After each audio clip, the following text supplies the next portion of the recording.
Ini adalah IHSG dan 3 saham edisi Februari minggu keempat. Stay tune.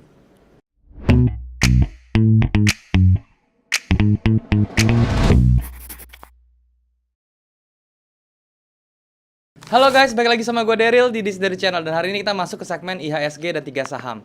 Segmen IHSG 3 saham ini adalah segmen yang membahas kondisi IHSG dan juga saham-saham yang kira-kira bisa dijadikan referensi untuk ditradingkan selama 1 minggu ke depan.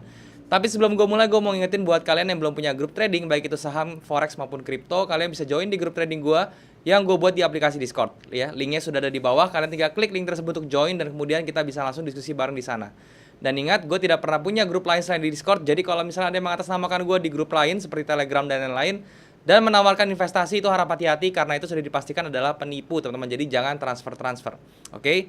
Nah, berbicara tentang IHSG minggu ini, teman-teman ya. Jadi di hari Jumat kemarin ya, IHSG itu masih ditutup ranging ya di 6.200-an, teman-teman. Dan ini juga masih ada kesempatan IHSG untuk bullish ya. Jadi ini sekarang masih bergerak konsolidasi, tetapi kita lihat di konsolidasi ini mungkin ada build up, teman-teman, yang nantinya tuh akan masih arahnya tetap ke atas. Nah, kira-kira saham apa saja yang bisa ditradingkan dan juga nanti gua akan bahas, kalian sudah tentunya request teman-teman ya, saham-saham yang mau kalian bahas juga ya, nanti kita akan bahas. Dan seperti biasa, gua akan bahasnya itu di monitor supaya bisa lebih jelas dan juga bisa lebih berinteraksi dengan chart. So, sekarang yuk kita ke monitor. Oke teman-teman, sekarang kita sudah ada di monitor dan sekarang yang kalian lihat di depan ini adalah trading view, teman-teman ya. Jadi gue untuk trading saham itu menggunakan trading view. Jadi kalau misalnya kalian belum punya charting tools, kalian bisa cek yang namanya trading view ini ya. Sangat lengkap sekali ya, kalian bisa pakai tools apapun buat menganalisa di chartnya ini. Dan kalau misalnya kalian merasa kurang ya, histori harganya, kemudian indikatornya, kalian bisa upgrade ke akun pro-nya, yaitu cuma $15 per bulan ya. Kalian tinggal klik link di bawah kalau misalnya kalian mau daftar. Oke, jadi kondisi IHSG teman-teman ya. Jadi ini sebentar gue ganti dulu. Nah, ini adalah indeks dari IHSG teman-teman ya di hari Jumat kemarin ya. Jadi ditutup di level 6.241 ya. Dia masih dalam range-nya teman-teman ya. Dia belum bisa naik, belum bisa turun ya. Masih dalam ranging ya.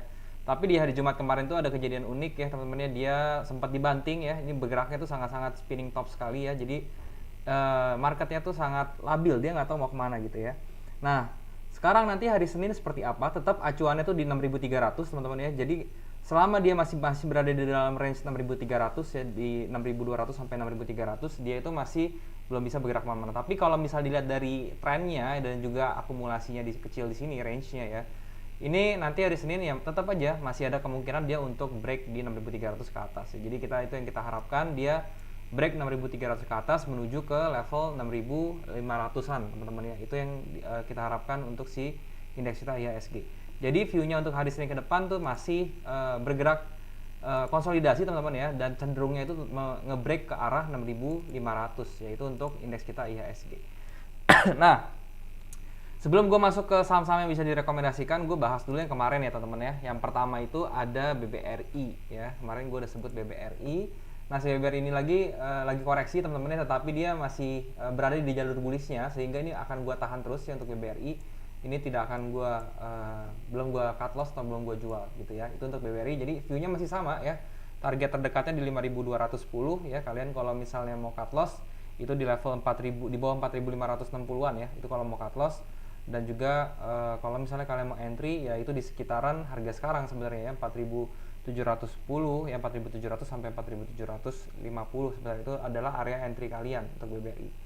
Nah, berikutnya lagi itu ada yang namanya kemarin SMRA ya.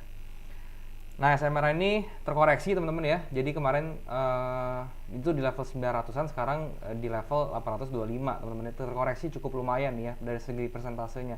Tetapi tetap aja gue tidak akan cut loss. Kenapa? Karena ini masih masuk jalur bearishnya juga ya. Kita udah lihat dia bikin higher high di sini, sekarang dia koreksi. Kalau misalnya kita tarik dengan Fibo retracement juga di sini teman-teman ya. Kalau misalnya kalian lihat, dia itu masih di angka 50%. Jadi ini masih oke sekali buat kalian buy gitu ya.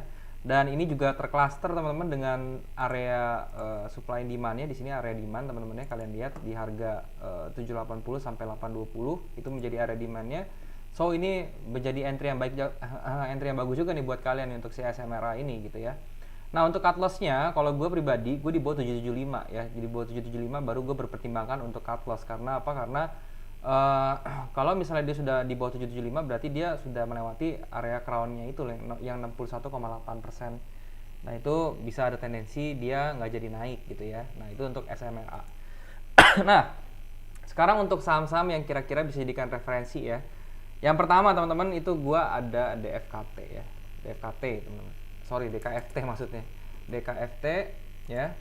Seperti ini teman-teman ya. Nah si DKFT ini kalian lihat ya.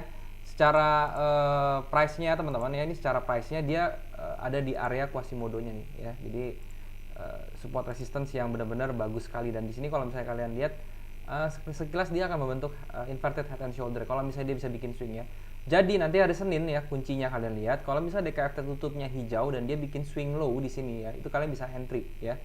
Jadi targetnya ya untuk DKFT ini kalian bisa incer di atas gini teman-teman ya. Jadi kalau misalnya kalian mau entry besok, let's say kalian entry di harga 191 ya, 190 sampai 191. Untuk stop lossnya kalian cukup di level 162 ya. Ini memang cenderung kalau misalnya saham-saham small cap seperti ini stop lossnya cukup dalam teman-teman ya, persenannya itu cukup dalam ya. Jadi kalau misalnya kita cut loss di 160 aja tuh udah sekitar 14% ya. Tapi targetnya ini bisa sampai ke 280-an, 290-an teman-teman ya. Dan itu 51%, itu luar biasa. Risk reward ratio-nya masih 1/3,5. Ya ini kalau misalnya kalian mau masuk DKFT, saran saya sih lotnya itu dihitung-hitung teman-teman, jangan terlalu besar karena memang DKFT ini kan saham small cap seperti itu ya. Nah kemudian berikutnya itu ada MDKA ya, MDKA. Nah MDKA ini ya, kemarin hari Jumat nih aneh banget sih MDKA ini ya. Ini dia ada doji teman-teman ya, dan kemarin tuh sempat dibanting dulu ke bawah si MDKA ini ya. Nah kemudian di detik-detik penutupan ini diangkat naik ya, diangkat naik dengan lompatan harga yang segitu gede ya. Jadi akhirnya ditutup plus sampai 3,6%. Nah nanti Senin ini ya, ini kan kemungkinan besar nih konsolidasinya atau base-nya ini yang dibikin MDKA pecah ke atas teman-teman ya. Dan dia kalau sampai pecah ke atas itu kita bisa hitung range-nya. Kalian tinggal 1:1 aja dari range konsolidasinya. Misalnya seperti ini kalian ukur ya dari sini ke bawah, terus kalian copy paste ke atasnya. Jadi kira-kira di 3.400 teman-teman. Itu target untuk si MDKA yang pertama ya, 3.400 seperti ini. Jadi kalau misalnya kalian mau entry besok ya, kalian bisa TP-nya pertama tuh di 3.400-an, dan kemudian kalian SL-nya cukup di bawah sini ya, di sekitar 2.540. Oke, tapi kalau misalnya kalian kalau MDKA ini kan gue memang mau tahan ya, jadi gue mainnya ini agak panjang kalau misalnya si MDKA ini. Kenapa? Karena dari produknya dan dari perusahaannya pun dia bagus gitu ya, dia punya total likuiditasnya tuh tinggi banget ya, dia punya uang cash tuh juga gede banget si MDKA ini. Jadi untuk kedepannya pun ini masih sangat bagus sekali ya.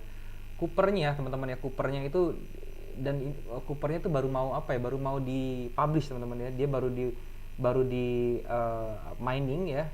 Sementara kan dia si MDKA ini kan produknya masih gold teman-teman ya, sedangkan Coopernya ini baru aja mau dijalanin gitu. Dan ini kalau misalnya menurut gue project ini Cooper ini sangat bagus ya, karena itu merupakan produk yang sejalan atau korelasinya tuh positif dengan si nikel, karena dia merupakan salah satu komponen juga, salah satu resource juga untuk EV teman-teman ya, atau baterai itu ya. Jadi renewable energy tahun ini kan lagi ngetren ya, jadi ya semoga si MDK ini bisa ikut masuk. Oke. Nah itu kira-kira dua saham yang kalian bisa jadikan referensi untuk trading kan. Sekarang gue mau breakdown saham-saham yang sudah kalian request ya. Yang pertama itu ada Antam teman-teman. Nah Antam ini juga secara chartnya juga dia masih oke ya, dia masih ada di jalur bullishnya ya. Jadi sekarang juga lagi koreksi, sudah masuk ke area buy yang pertama di 2.800. So kalian bisa entry ini sebenarnya si Antam ini, kalau misalnya kalian mau entry 2.800 itu boleh, kalian entry 2.800. Cut loss-nya kalau mau main pendek di 2.600, kalau misalnya TP-nya kalian bisa di level di targetnya itu di level 3.400 ya. Nah itu untuk si Antam kalau misalnya kalian mau trading seperti itu. Oke, berikutnya itu ada Breeze teman-teman ya. Nah Breeze ini juga sangat menarik ya. Kalau gue nanti tunggu sampai dia pecah teman-teman, Breeze-nya di 3.060. Jadi once dia break di 3.060 dengan satu candle Marubozu atau satu candle impulsif gitu ya, kalian bisa entry nih sebenarnya. Jadi entry-nya menggunakan breakout strategi. Kalau misalnya gitu kalian entry-nya di let's say di 3.100 teman-teman ya, sekitar 3.100. SL-nya di 2.570 dan TP-nya itu kalian bisa di 3.900 sampai 3.400 teman-teman. Sampai 4.000 gitu ya. Itu untuk TP-nya si Breeze ya. Breeze reward ratio 1:1,65, jadi ini masih oke juga sebenarnya, tinggal kalian aja terserah bagaimana ya untuk mengatur keuangannya. Itu untuk Breeze. Berikutnya ada Elsa. Nah, El Nusa ini teman-teman ya, secara price actionnya dia udah kena yang namanya supply area, dan dia sekarang apa namanya tuh dia koreksi ke bawah kan ya. Dan dia sebentar lagi mau kena ke area demand-nya di 380-an ya. Jadi kalau misalnya kalian mau ngambil Elsa, saran gue di level 380-an itu adalah level terbaik untuk ambil Elsa gitu ya. Dengan stop loss-nya itu kalian bisa di level 364 dan juga TP-nya itu di sekitar 486 ya. Itu untuk si Elsa seperti itu. Nah, berikutnya teman-teman ya. Berikutnya itu ada INDF ya, jarang banget nih ada yang request INDF akhirnya ya. Nah, Indofood teman-teman ya, INDF secara trennya dia masih bearish sekali, masih bearish teman-teman ya. Dan di sini juga ada descending triangle, siap-siap jebol ke bawah. Kalau misalnya kalian mau ambil si Indofood, saran gue kalian tunggu di bawah aja teman-teman, di level 5.300, karena kalau sekarang ini dari technical analisisnya pun, dari price actionnya pun dia masih bearish sekali ya. Jadi ini masih hati-hati kalau misalnya kalian mau ambil sekarang tuh kayaknya terlalu riskan ya. Jadi kalau misalnya kalian mau ambil, saran gue mulai cicil tuh di 5.500-an sih kalau misalnya Indofood seperti itu, oke? Nah, berikutnya teman-teman ada Mandiri, Bank Mandiri, BMRI. Untuk Bank Mandiri ya, dia di sini dia di fase atasnya ini dia membentuk eksesif sebenarnya teman-teman, dan sekarang dia tadi ada distribusi kecil, dan distribusi kecilnya itu sudah pecah ke bawah. Dan ini menurut gue kalau misalnya seperti ini BMRI ini, Mandiri ini bisa turun teman-teman, bisa turun ke level 5.600-an ya sebenarnya. Jadi kalau misalnya kalian mau ngambil BMRI, kalian tunggu di 5.600-an ya, 5.400 sampai 5.725 itu adalah level si Bank Mandiri. Oke. Nextnya ada Adaro. Nah, Adaro Energy ini juga sama teman-teman, dia eksesif dan dia sekarang lagi distribusi kecil di sini.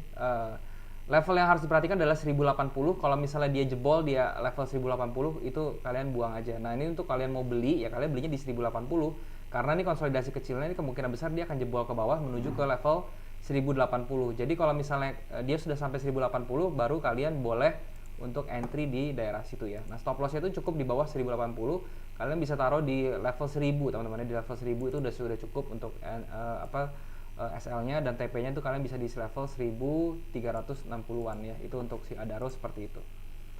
Nah, berikutnya teman-teman ada RALS ya, Ramayana. Nah, untuk RALS ini sendiri ya, ini sebenarnya dari price action-nya pun dia lagi ada di cluster di structure areanya di sini teman-teman ya. Dan dia lagi berkonsolidasi di sini. Ya, ini tinggal sama aja caranya, kita tinggal tunggu breakout aja teman-teman ya. RALS ini juga dibantu teman-teman sebenarnya dengan dengan Lebaran teman-teman ya. Jadi sebentar lagi kan itu ada hari raya Lebaran, dan biasanya kalau Lebaran itu kan toko-toko seperti Ramayana, Matahari gitu ya, itu pendapatannya naik ya. Jadi ini bisa dibantu. Nah, secara trend line-nya pun ya, ini sebenarnya si Ramayana ini sudah break bearish trend line-nya minornya ini teman-teman ya. Dan dia sekarang lagi konsolidasi ya, kemungkinan besar dia akan up ke atas, bisa up ke atas dalam waktu dekat nih sebenarnya. Tapi kalau saran gue sekali lagi, kalau misalnya kalian mau ngambil Ramayana, kalian bisa ambilnya itu pada saat dia breakout ke atas ya, di level di atas level 750-an ya. Jadi kalau misalnya kalian mau ngambil di 770, kalau misalnya ada candle close di 770 itu sudah sangat bagus ya. Jadi kalau misalnya kalian di 770, stop lossnya cukup di level 730, dan TP-nya itu kalian bisa di level 900 teman-teman. Itu untuk si Ramayana ya. Risk reward ratio-nya 1:1,5 nih, 930 ya. Jadi ini ya untuk trading aja sebenarnya si Ramayana. Berikutnya ada BBKP. Bank Bukopin ya. Nah, dari Bank Bukopin ini gue belum rekomend untuk masuk ya. Kenapa? Karena dia membentuk lower low pertama ya. Yang kedua, dia di sini retrace-nya itu mungkin hanya untuk koreksi ke atas, sehingga dia nanti bisa dipantulin lagi kembali gitu ya. Jadi di level 600-an ya, itu mungkin dia bisa dibanting lagi ke bawah teman-teman. Jadi untuk si BBKP ini mendingan kita cari dulu banking yang lain, karena masih lebih banyak yang bagus. Oke, berikutnya ada LSIP. Nah, untuk LSIP ini cukup bagus teman-teman ya, dari trennya dia menghadap bullish ya, masuk jalur bullishnya. Kemudian di ujungnya sini juga dia membentuk satu tren teman-teman ya. Di sini ada satu pattern maksudnya ya. Dan di sini ya tinggal lihat aja patternnya, kalau misalnya jadi jebol ke atas itu bakal jalan ya. So kalau misalnya kalian mau ambil si LSIP ini, ambillah di level 1380-an. Kenapa? Karena dia sudah break dia punya patternnya seperti ini, dan itu sudah kemungkinan besar dia jalan teman-teman ya. Jadi di 1380 itu adalah angka yang bagus untuk kalian ambil ya, 1380. Kemudian stop lossnya cukup di bawah 1250 ya, seperti itu. Dan targetnya kalian bisa menggunakan 1:1 teman-teman ya. Jadi kalau misalnya kalian menggunakan 1:1 seperti ini ya, ini gue tarik di sini ya. Kemudian kalian copy paste aja ke sini, ini akan menjadi target kalian ya. Jadi kira-kira targetnya tuh di level 1765 ya. Risk rewardnya 1:2,5, itu sangat bagus sekali untuk si LSIC. Berikutnya ada ITIC teman-teman ya. ITIC ya, Indonesian Tobacco. Kalau ITIC ini ya, dia secara chartnya ya, ini dia masih di downtrend teman-teman ya, masih di dalam jalur bearish-nya ya, jadi kemungkinan besar bisa turun lagi. Ini titik penentuannya level 620, kalau misalnya dijebol 620 dia bisa menuju ke 440-an ya. Kalau gue pribadi, gue nggak akan sentuh dulu si ITIC ya, sampai dia itu bermain di level 780 sampai 820, itu baru nanti gue lirik si ITIC-nya. Jadi kalau misalnya kalian mau untuk melirik si ITIC ini ya, nanti aja di 820. Secara sektornya pun ini lagi kegerus banget ya, industri tobacco seperti ini ya, karena cukai naik ya, kemudian corona juga seperti itu ya. Jadi dia tergerus juga cukup ya. Jadi ITIC itu mungkin bisa dilirik nanti. Berikutnya ada Era Jaya teman-teman, Era ya. Nah untuk Era ini secara chartnya juga bagus, dia masih bullish teman-teman ya, dan sekarang dia lagi koreksi. Kalau misalnya kalian mau ambil di level 2460 itu menjadi level yang oke untuk si Era ini ya. Era ini juga secara sektor bisnis mulai recover teman-teman ya, pembelian handphone ya, itu sudah mulai banyak, ada yang masuknya iPhone 12 ya, dari iPhone. Kemudian dari Samsung juga baru launching S21 gitu ya. Jadi ya ini dari segi handphone ini banyak sekarang vendor-vendor yang mengeluarkan handphone flagship yang barunya. Jadi ya ini Era ini memang lagi terbantu sih sekarang ya. Sedangkan dari sisi penjualannya pun dia sedang recover ya dari COVID kemarin, dia sekarang sudah mulai terbuka lagi, agak longgar ya, sehingga dia penjualannya jadi oke. Jadi Era itu kalau misalnya kalian mau entry di 2000 teman-teman ya, di 2480-an ya, 2480-an. Stop lossnya itu di level 2300-an. Kemudian untuk TP-nya di 3250, itu untuk Era ya, 1:4 kurang lebih risk reward rasionya. Jadi Era ini cocok untuk kalian investasikan sebentar, jadi kalian main swingnya gitu ya. Nah itu untuk Era. Berikutnya ada SBAT atau Sebat teman-teman ya. Nah untuk SBAT ini saham-saham yang tidak liquid seperti ini sih gue saranin sekarang dijauhin dulu teman-teman ya, dijauhin. Kenapa? Karena masih banyak saham-saham cap kecil seperti ini tapi yang liquid, seperti Friend contohnya ya. Kalian lebih baik lirik Friend, kalau nggak Sril teman-teman ya. Kalau mau main di tekstil kalian liriknya Sril, jangan di Sebat ini. Oke? Jadi Sebat ini saran gue dijauhin dulu. Berikutnya ada Unilever ya. Nah Unilever ini juga ya, hari Jumat kemarin itu dia tiba-tiba kedorong naik ya, dia loncat harganya ke atas ya, tetapi secara trennya pun ini belum membantu sama sekali. Dia masih ada area supply kuat di area hijau ini di 7100 sampai 7200, dia ada area supply yang kuat sehingga dia masih trennya bearish ya. So kalau buat gue Unilever tuh jangan beli dulu ya kalau misalnya kalian mau cukup panjang. Tapi kalau misalnya kalian mau tradingin ya boleh aja ya, kalian beli sekarang, nanti targetnya itu TP di 7200, habis itu kalian buang ya. Tapi kalau misalnya di tradingin pun ya, karena kemarin hari Jumat dia naiknya udah lumayan, kayaknya kurang sih Unilever, jadi kalian lebih baik cari yang lain dulu. Oke, selain Unilever. Berikutnya ada Sril. Nah ini Sril tadi yang saya bilang ya, kalau mau lihat tekstil lebih baik si Sril ini. Kenapa? Karena dari chartnya juga lebih bagus ya, dari segi sahamnya juga lebih liquid gitu ya. Nah untuk Sril ini sendiri juga posisinya sudah sangat bagus nih untuk kalian beli teman-teman ya. Dia udah di buy area juga di sini ya, di level 238 ya. Jadi kalian bisa buy di 238 sini ya, dengan harapan nanti hari Senin tuh tutupnya hijau ya. Terus kemudian kalian stop lossnya cukup di level 226 dan TP-nya itu di 280. Itu untuk trading ini ya, 1:3,7 risk reward rasionya. So ini menjadi suatu yang bagus juga untuk si Sril. Oke. Berikutnya ada Garuda Indonesia teman-teman ya, GIA. Garuda Indonesia. Nah, Garuda Indonesia ini juga sudah membentuk higher high sekarang ya. Kita tinggal tunggu lagi dia masuk ke area 330-an kalau misalnya kalian mau beli. 338 sampai 345 yaitu untuk area buy-nya si Garuda Indonesia ya. Jadi kalian bisa perhatikan di area tersebut. Nah, kemudian kalau misalnya TP-nya di mana ya? Kalau misalnya kalian masuk di area sini teman-teman ya. kalian SL-nya tuh cukup di level 322, kemudian untuk TP-nya di 424. Itu untuk Garuda Indonesia.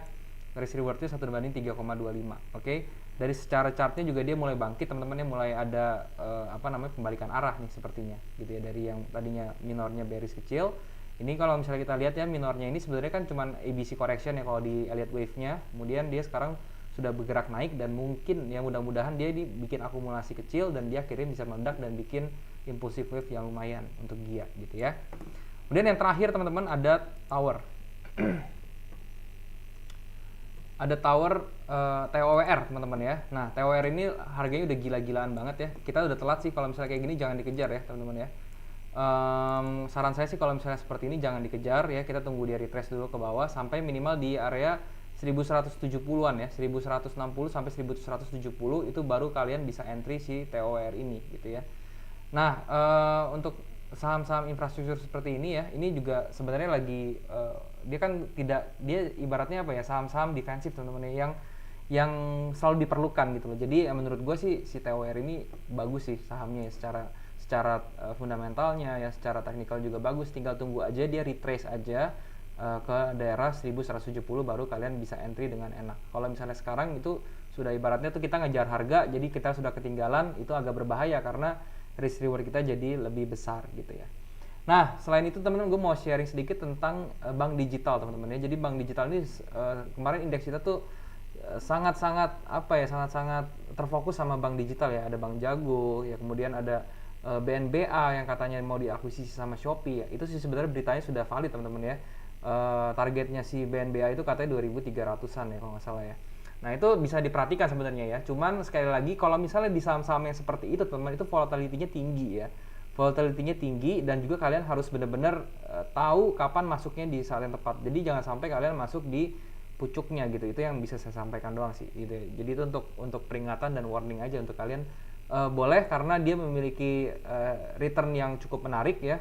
Dia punya opportunity yang besar, tapi perhatikan juga risknya juga gede dan volatility juga besar. Kalian harus tahan yang namanya kocokannya si bank digital tersebut. Oke? Ya, mungkin itu aja teman-teman yang bisa gue sharing hari ini. Semoga kalian bisa mengerti juga semua dan semoga bisa bermanfaat untuk kalian. So, thank you sekali lagi. Sekarang kita balik lagi ke kamera teman-teman.